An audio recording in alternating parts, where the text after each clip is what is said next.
આપનો પ્રશ્ન તો મારા ધ્યાનમાં પણ આજે સવારે આવ્યો છે। રાજકોટ શહેરની અંદર જે ખાડાનો વિષય છે, સમયાંતરે રાજકોટ મહાનગરપાલિકા અલગ અલગ રાજમાર્ગો ઉપર પેચવર્ક કરતી જ હોય છે। એટલે કન્ટિન્યુ પેચવર્ક અમારા વર્ષ દરમિયાન ચોમાસાને બાદ કરતાં પેચવર્કનો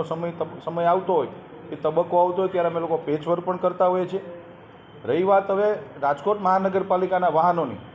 તો હું આપના દ્વારા એક વસ્તુ માહિતી ખાલી આપવા માગું છું કે રાજકોટ મ્યુનિસિપલ કોર્પોરેશન હોય કે રાજ્ય સરકારની કોઈ પણ સરકારી કંપની હોય,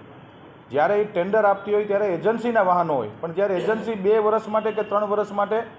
મહાનગરપાલિકાની સાથે કામમાં જોડાણી હોય, એટલે એની ગાડી ઉપર on duty Rajkot municipal corporation એવું લખતા હોય છે એ લોકો। આપના દ્વારા એ વિષય મારા ધ્યાનમાં વિડીયો પણ આવ્યો છે કે પ્રાઇવેટ કામની અંદર એ ડમ્પરો જતા હોય છે, રાજકોટ મહાનગરપાલિકાનું બોર્ડ માર્યું છે, તો એમનો હું સિટી એન્જિનિયરને બોલાવીને 3 ઝોનની અંદર એક પરિપત્ર પણ રિલીઝ કરવાનો છું કે ભાઈ આ પ્રકારના વાહનો રાજકોટ મહાનગરપાલિકાના જ્યારે કામ ચાલતા હોય ત્યાં સુધી બરાબર છે, પછી સ્ટીકર કે જે નેમપ્લેટ મારે છે એ નેમપ્લેટ કાઢી નાખવી જોઈએ એને। અને રહી વાત જાહેરનામા ભંગમાં જે ડમ્પરો રાજકોટ સિટીમાં ચાલી રહ્યા, તો એ માન્ય પોલીસ કમિશનરશ્રીનો વિષય છે, પણ તેમ છતાંય હું એવું માનું છું કે એ જાહેરનામાનો ભંગ ન થવો જોઈએ।